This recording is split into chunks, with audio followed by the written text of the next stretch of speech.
기원전 27년 로마 황제 아우구스투스는 전 로마 제국에 평화를 선포했습니다. 전쟁보다는 평화롭게 모두 살자는 그런 의미에서 전 로마 제국에 평화를 선포했습니다. 심지어 아우구스투스는 죽으면서 이런 유서를 남겼습니다. 제국의 경계를 서쪽으로는 대서양, 북쪽으로는 라인강과 도나우강, 동쪽으로는 유프라테스강, 남쪽으로는 아라비아와 아프리카의 사막으로 국한하라. 그렇게 유서를 쓰고 죽었습니다. 여기서 아우구스투스가 말하는 지역은 로마가 지배했던 가장 좋은 지역입니다.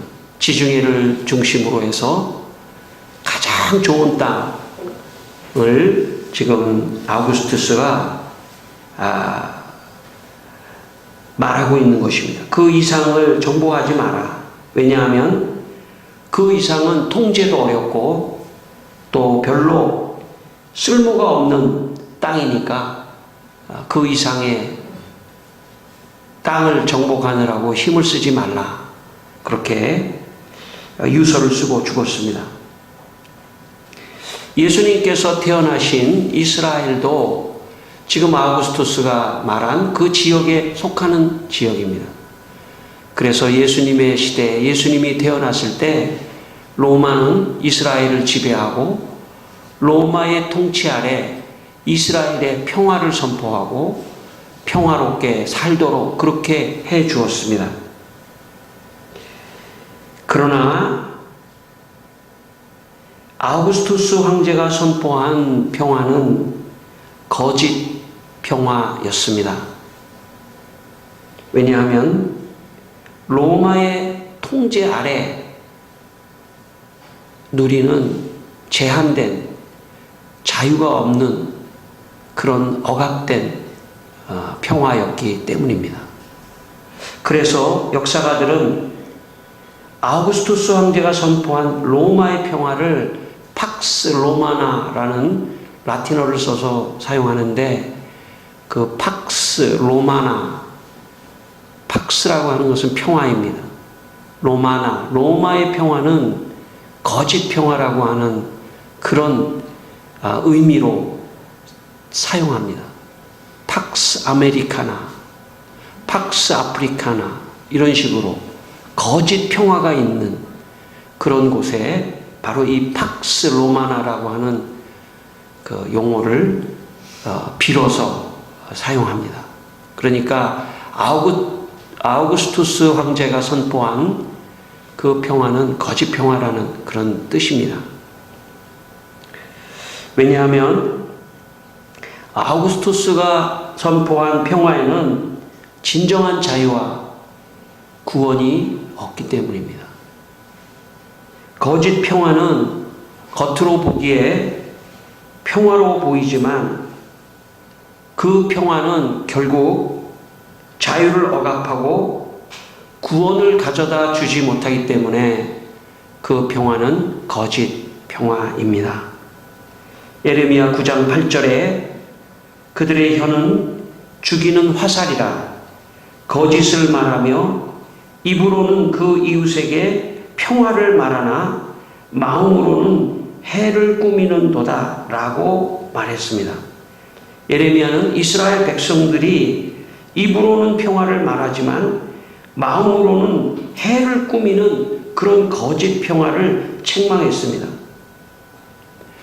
우리의 삶 속에도 겉으로는 평화스러워 보이지만 사실은 내면으로 깊이 들어가면 평화가 없이 참 마음에 참 불행한 경우가 있을 수 있습니다.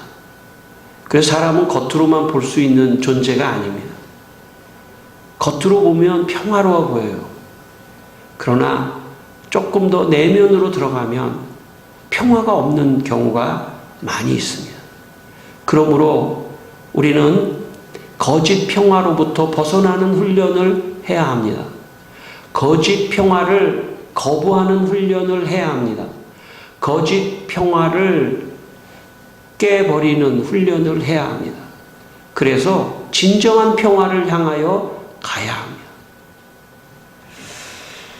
오늘 여러분 모두에게 참 거짓 평화를 거부하고 참 평화를 향해서 가는 귀한 시간이 되시기를 바랍니다. 오늘 성경 말씀에 성경에 많은 말씀이 있지만 오늘 말씀은 참 어려운 말씀입니다. 잘 듣지 않으면 오해가 될 수 있는 그런 말씀입니다.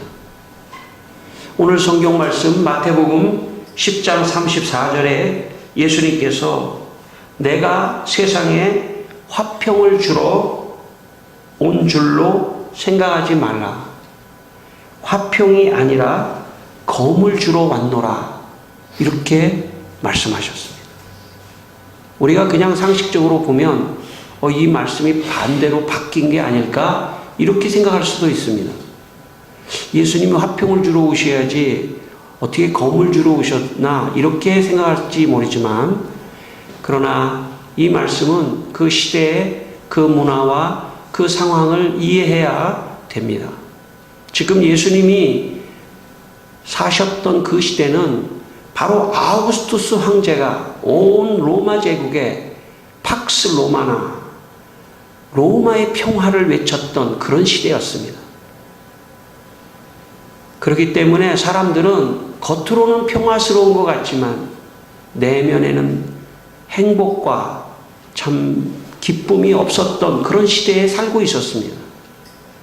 그래서 예수님이 오셔서 내가 지금 화평을 주러 온 줄로 생각하지 말라. 이 말씀은 아우구스투스 황제가 주는 그런 거짓 평화를 내가 너희들에게 주러 온 것이 아니라 오히려 반대로 그 거짓 화평을 깨러 검을 가지고 왔다. 이렇게 말씀하시는 겁니다. 참 사람의 인생은 참 모릅니다.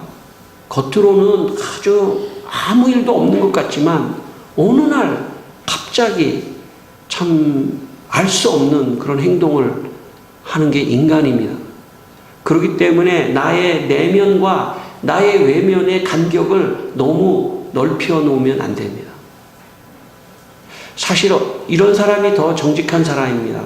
좀 화가 나면 화도 좀 내고 짜증이 나면 좀 짜증도 내고 그런 사람이 오히려 건강한 사람입니다. 겉으로는 아무 일 없는 것 같지만 내면이 너무나 절망적인 사람은 더 위험한 사람입니다. 그 사람은 지금 자기가 거짓 화평과 평화에 가면을 쓰고 있는 사람입니다. 그것을 깨버리셔야 돼요. 그런 화평, 거짓 화평의 삶을 살면 안 됩니다. 가정이 그럴 가능성이 많아요. 가정이 겉으로는 화평한 것 같이 차라리 아무 일이 없는 게 나아 생각하고 화평한 것 같이 하지만은 사실 그 내면에는 깊은 갈등이 있을 수 있습니다. 부부간에도 부모와 자녀의 간에도 또 부모와 자식 간에도 거짓 화평과 거짓 평화가 있을 수 있습니다. 예수님께서 오늘 쉽게 말하면 그거 깨러 칼 가지고 왔다 이렇게 말씀합니다. 왜냐하면 그 거짓 화평, 거짓 평화를 깨야 그 사람이 온전한 사람이 되기 때문입니다. 민수기 11장 4절로 5절 말씀에 보면 이스라엘 백성들이 애굽에서 나와서 광야 생활을 하고 있을 때 이스라엘 백성들이 하나님과 모세를 향해서 원망합니다. 이런 원망을 합니다. 누가 우리에게 고기를 주어 먹게 하랴. 우리가 애굽에 있을 때에는 값없이 생선과 오이와 참외와 부추와 파와 마늘을 먹는 것이 생각나거늘 이제는 우리의 기력이 다하여 이 만나 외에는 보이는 것이 아무것도 없도다. 하나님께 또 모세에게 원망합니다. 우리가 애굽에 있을 때는 맛있는 거 많이 먹고 그래도 거기서 참 잘 있었는데 비가 와도 뭐 여러 가지 추워도 집도 튼튼하고, 그런데 이 우리를 광야로 끌고 나와가지고 집도 제대로 없고 그냥 텐트 치고 있다가 또 이동하고, 먹을 것도 뭐 농사를 짓는 거 아니니까 먹을 것도 없고, 그래서 원망합니다. 한마디로 말하면 하나님께서 애굽에서 살고 있었던 이스라엘의 백성들의 거짓 평화를 깨셨습니다. 그 거짓 평화를 깨고 참 평화를 향하여 이스라엘 백성들을 지금 끌고 나온 것입니다. 여러분, 세상에서 잘 먹고 잘 사는 거가 보통은 사람들이 행복이라고 생각하거나 평화라고 생각하거나 그럴 수 있습니다. 그러나 그것은 거짓 평화입니다. 거짓 행복입니다. 사람들이 이 세상에서 아프지 않고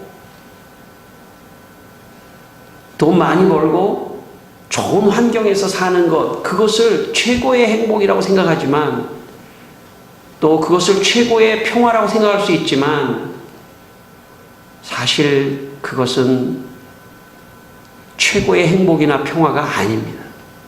왜냐하면 하나님이 없는 삶은 거짓 평화입니다. 하나님이 그 삶에 없을 때 거짓 평화입니다.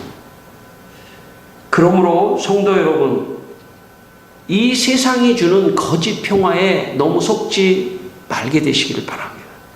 우리는 이 세상에서 영원히 살 사람 같이 살아서는 안 됩니다.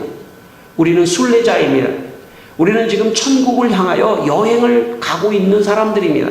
머물러서 여기서 영원히 살 사람들이 아닙니다. 그러므로 이 세상의 가치관에 여러분의 삶을 다 맡기셔서는 안 됩니다.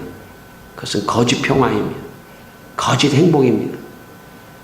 예수님은 지금 많은 사람들이 거짓 평화 속에 살고 있는 그 삶에 예수님이 검을 주러 오셨습니다. 그 가정을 깨기 위해서 오셨습니다. 왜냐하면 안 깨면 그들은 그 거짓 평화에서 살다가 영원히 멸망의 길로 가기 때문에 그들을 구원하는 길은 그 거짓 평화를 깨는 것입니다. 거짓 평화를 깨지 않으면 구원은 없습니다. 예수님이 주시는 평화는 그 안의 핵심은 구원입니다. 구원이 있는 평화, 여러분의 것이 되기를 바랍니다. 구원이 없는 평화는 거짓 평화입니다. 사람들은 오늘도 세상에서 물질이 있으면, 명예가 있으면, 건강하면 모든 것이 다 평화로울 거라고 생각하지만, 그것은 알맹이가 빠진, 진정한 진리와 자유가 빠진, 구원이 빠진 거짓 평화입니다. 예수님 그것을 깨시러 오신 것입니다. 만약에 우리들의 삶 속에 예수님이 오시지 않았다면, 검을 들고 불화하게 하고 우리에게 오시지 않았다면 우리는 오늘 여기 앉아 있지 않습니다. 오늘 우리도 여전히 건강을 위하여 산 위로 올라가고 있을 겁니다. 오늘도 우리는 여전히 향락의 자리로 가고 있을 것입니다. 그러나 예수님이 우리를 향하여 검을 던져주시러 오셨기 때문에 우리 가정을 깨신 겁니다. 여러분, 복음을 받았다는 것은 가정의 가치관을 깨버린 겁니다. 물질이 너의 인생의 목표가 아니라는 것을 깨버리신 겁니다. 그 검으로 그것을 쳐낸 것입니다. 그래서 우리가 오늘 여기에 있는 것입니다. 제가 아는 장로님은 젊은 시절 인류대학을 나왔습니다. 그리고 최고의 직장, 그 최고의 직장 중에서도 비서실은 아주 최고의 자리였는데 그 자리에 들어갔습니다. 물론 이분은 그때 예수를 믿지 않았습니다. 어느 날 결혼하기 위해서 어떤 여자분과 교제를 했는데 그 여자분이 예수님을 믿는 분이었습니다. 결정을 해야 됩니다. 예수를 믿는 이 여자와 결혼할 것인가? 아니면 자기의 부모님은 예수를 믿지 않습니다. 그리고 반대를 합니다. 근데 그 여자분과 결혼을 했습니다. 그리고 자기도 예수를 믿게 됐습니다. 근데 문제가 생겼습니다. 신앙 문제 때문에 부모와 갈등이 일어났습니다. 부모는 지방에서 참 치열하게 공부를 해서 최고의 인류대, 최고의 좋은 과를 나와 최고로 좋은 회사에, 그것도 최고로 좋은 부서에 다니고 있는 그 자식이 행여나 신앙 때문에, 예수를 믿는 것 때문에 잘못되지는 않을까. 그런 거 다 필요 없고 오직 성공하고 오직 돈을 벌고 오직 행복하게 살고, 그것을 부모가 바랬습니다. 특별히 아버지가 아들에게 그것을 바랬습니다. 그런데 이 아들은 예수를 믿고 가치관이 달라졌습니다. 편하게 사는 것이 중요한 게 아니라 의미 있게 사는 것이 중요하다, 이렇게 생각한 것입니다. 갈등이 심해졌습니다. 결국 그 갈등을 못 이기고 이 부부는 짐을 싸서 유학을 떠나게 됩니다. 그 상황을 피하기 위해서. 왜냐하면 이곳에 남아있으면 그 신앙적인 것을 포기하도록 하고 있기 때문에. 그리고 유학을 떠납니다. 유학을 떠나서 더 열심히 공부하고 더 열심히 신앙적인 사람이 되어서 돌아왔습니다. 갈등은 계속됩니다. 그러나 기도하고 더 신앙적으로 해서 마친 데는 그 부모를 전도하고, 그래서 참 모든 가정이 다 예수를 믿는 그런 가정이 되었습니다. 잠시 불화가 왔었지만 그것은 축복을 향해 거쳐가야 했던 과정에 불과했던 것입니다. 오늘 본문 35절에 보시면 예수님께서 내가 온 것은 사람이 그 아버지와 딸이 어머니와 며느리가 시어머니와 불화하려 함이라. 참 어려운 말씀입니다. 이거 잘못 이것을 해석하면은 오해가 될 수 있는 그런 말씀입니다. 그러나 우리가 내용적으로 이 상황을 본다면 예수님의 근본적인 목적은 가정을 깨거나 불화하려고 하는 것이 아닙니다. 다시 말하면 구원이 없는 거짓 평화, 구원이 없는 거짓 행복, 구원이 없는 이 세상에 빠져있는 그 상황을 불화하게 해서 결국은 구원으로 이끄시려고 하는 것이기 때문에 사실 본질적으로 본다면 불화가 아니고 구원이라고 말할 수 있습니다. 어떤 사람이 예수를 믿었는데 그 예수를 믿은 것이 그 가정 안에 불화의 요소로 작용하고 있지 않다면, 물론 조심스러운 말이지만 예수님을 아직 잘 따르고 있지 않다고도 말할 수 있습니다.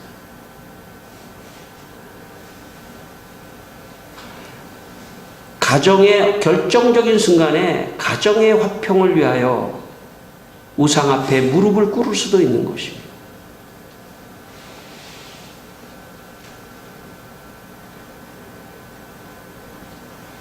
가정의 화평을 위하여. 그러나 나는 예수 믿습니다. 나는 과거에는 절을 했지만 나는 이제 절할 수 없습니다. 라고 말한다면 아마 불화의 요소도 될 수 있을지도 모르겠습니다. 그러나 내가 신앙적으로 바로 서서 잠시는 불화일지 모르지만 신앙적으로 바로 서서 내가 중심을 가지고 지킬 때 그 거짓 평화를 깨고 그리고 그분들을 가족을 구원해낼 수 있다는 것입니다. 어떤 경우에는 교회를 가야 되냐? 나는 교회를 가야 합니다. 들것에 실려서라도 가야 합니다. 너무 지나치지 않냐? 나는 교회를 가야 합니다. 어쩌면 그것이 잠시 불화할 수도 있지만 여러분 그 칼을 던지지 않으면 가정은 변화되지 않습니다. 가정은 변화되지 않습니다. 예수님께서 이렇게 말씀하세요. 예수님의 심정을 우리가 느껴봅시다. 아들이 아버지와 딸이 어머니와 시어머니와 며느리를 불화하게 하려고 한다. 이 문자의 내면을 볼 수 있어야 합니다. 그 마음을 볼 수 있어야 합니다. 불화해야 합니다. 왜? 거짓 평화를 깨고 나오게 하려면 때로는 갈등도 있을 수 있는 것입니다. 그렇다고 해서 뭐 가족을 막 잘 미워하거나 그런 뜻이 아닙니다. 가족을 진짜 진리로 인도하기 위하여, 바른 것으로 인도하기 위하여, 구원의 자리로 인도하기 위하여 불화하는 십자가를 감당하는 그런 신앙이 있어야 하는 것입니다. 그럴 때 여러분 주님께서 여러분의 가정에 구원을 주는 겁니다. 구원하셔야 되면 여러분의 가정을 구원하셔야 됩니다. 예수 그리스도의 구원 안에만이 참 평화가 있습니다. 거짓 평화에 속아서는 안 됩니다. 중세의 영성가 베르나르도라고 하는 사람이 하나님을 사랑하는 것에 관하여라는 책에서 하나님을 사랑하는 4단계의 사랑을 말했습니다. 첫 번째 단계는 인간이 자기 자신을 위해 스스로를 사랑하는 단계, 그러니까 인간이 자기만을 사랑하는 그런 단계가 있다는 겁니다. 두 번째 단계는 인간이 자기 자신의 유익을 위해 하나님을 사랑하는 겁니다. 세 번째 단계는 인간이 하나님을 위해 하나님을 사랑한다. 네 번째는 인간이 하나님을 위해 자신을 사랑하는 단계라고 말했습니다. 조금 더 자세히 설명한다면 이런 겁니다. 오늘 36절에 사람의 원수가 자기 집안 식구니라. 이것도 참 어려운 말씀이에요. 오늘 이거 잘못 또 조금 딴 생각하시다가도 오늘 집에 가서 원수가 자기 집안 식구라고 해가지고 막 미워하거나 그런 뜻이 아닙니다. 이 문맥을 잘 이해하셔야 됩니다. 37절에 아버지나 어머니를 나보다 더 사랑하는 자는 내게 합당치 않다. 아들이나 딸을 나보다 더 사랑하는 자도 내게 합당치 않다. 이렇게 말했습니다. 이 단계는 조금 아까 베르나르도가 말한 것처럼 자기 자신만을 사랑하는 사람입니다. 온통 자기 자신만을 사랑하는 사람. 혹은 하나님을 사랑할 때도 자기 유익을 위해서 하나님을 사랑하기 때문에 그건 자기 자신을 사랑하는 겁니다. 예수님보다 부모를 사랑하고 예수님보다 자식을 사랑하는 것은 베르나르도의 구분에 의하면 두 번째 단계에 머물러 있는 사람입니다. 아니 어쩌면 첫 번째 단계에 머물러 있는 사람입니다. 자기 자신만 사랑하는 거죠. 그런 사람은 결국은 예수님을 떠납니다. 결정적인 순간에 예수님보다 부모를 사랑하고 예수님보다 자식을 사랑하는 것은 여러분 처음에는 별거 아닌 것 같지만 점점 무게중심이 부모나 자식에게 갑니다. 그리고 예수님은 점점 멀어집니다. 그리고 예수님은 점점 없어져 버려요. 그리고 부모와 자식만 남습니다. 그러면 부모와 자식을 우상으로 생각하고 살아가는 인생, 그것은 거짓 평화입니다. 지금 예수님이 그래서 그런 가족은 집안 식구가 서로 원수라는 겁니다. 여기 예수님께서 말씀하신 나보다 더라는 말을 이 원문을 보면 이런 뜻입니다. 나를 넘어서서, 나를 초월하여, 이런 뜻입니다. 오늘 하나님이 없는 사람은 전부 예수님을 초월하고 예수님을 넘은 사람이에요. 온통 목표는 부모와 자식밖에 없습니다. 부모와 자식입니다. 부모 혹시 돌아가시거나 그러면 자식밖에 없습니다. 자식에게 온통 자식이 우상이에요. 자식을 자기 거라고 생각해요. 하나님이 주신 하나님의 자녀이며 하나님의 것입니다. 자식은 내 것이 아닙니다. 나의 분신도 아닙니다. 하나님이 선물로 우리 가정에 주신 하나님의 자녀입니다. 그것은 하나님을 사랑하는 관점에서의 자식을 해석하는 겁니다. 예수 그리스도를 가장 사랑해야 하는 이유는 모든 질서를 만들기 위해서입니다. 예수 그리스도가 빠진 사랑을 하면 거짓 평화와 거짓 사랑 속에 모두가 놓여 있게 됩니다. 그러면 거기서 나올 수가 없습니다. 그걸 깨야 돼요. 가장 사랑하는 것은 예수님이에요. 하나님이에요. 가장 사랑하는 것은 하나님이고 예수님이고, 그래서 그 사랑을 기준으로 해서 가정을 사랑하는 겁니다. 이 사랑의 순서가 바뀌어버리면 하나님은 없어져요. 그러면 세상적인 것만 남아요. 그러면 가족이 원수가 돼요. 가족이 원수가 됩니다. 예수 그리스도가 없는 가정은 결국 각자가 이기적으로 살 수밖에 없습니다. 예수 그리스도가 빠져있는 가정은 부모와 자식 간에 있는 관계가 있을 것 같지만 그렇지 않습니다. 어느 순간에는 원수가 되어버릴 수도 있는 것이 집안 식구예요. 여러분, 부모와 자식 간에도 뭐 좋을 것 같지만, 그래서 왜 자식이 왼수라고 하는 말도 있지 않습니까? 좋을 것 같지만 신앙이 없는 가정은 어느 순간 부모와 자식 간에 원수가 될 수도 있는 것이 세상입니다. 왜냐하면 각자가 다 자기만을 사랑하기 때문에. 그런 이기적인 사랑에 뭔가 갈등 요소가 오면 가정에 집안 식구끼리도 등을 돌리는 것이, 그게 세상입니다. 하나님 안으로 들어와야 돼요. 하나님 안으로 다 와야 돼요. 하나님의 구원을 누리셔야 돼요. 그래야 관계도 좋아지는 겁니다. 이것이 예수님께서 가정을 깨겠다 하시는 말씀의 의도입니다. 그러니까 더 깊이 본다면 가정을 살리기 위해서 검을 던지겠다는 뜻입니다.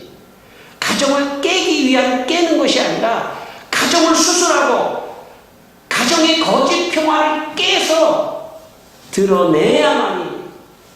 그래야만이 진정한 의미의 가정이 이루어질 수 있다고 보신 겁니다. 구약에 유명한 아브라함이라는 사람이 나오는데, 그 사람은 100세의 독자 이삭을 얻습니다. 여러분, 나이가 많았는데 정말 유일하게 이삭을, 자녀를 얻었습니다. 얼마나 이쁘고 귀하겠습니까? 그런데 그 아이가 17세 정도 되던 아주 준수한 청년이었던 어느 날 하나님께서 아브라함에게 이렇게 말합니다. 아브라함아, 내 아들 사랑하는 내 독자 이삭을 모리아산에서 번제로 바치라고 말합니다. 번제는 뭡니까? 칼로 죽여가지고 하나님께 희생의 제사를 드리라는 겁니다. 아브라함이 깜짝 놀랐어요. 왜? 사랑하는 자식을 어떻게 그렇게 할 수 있습니까?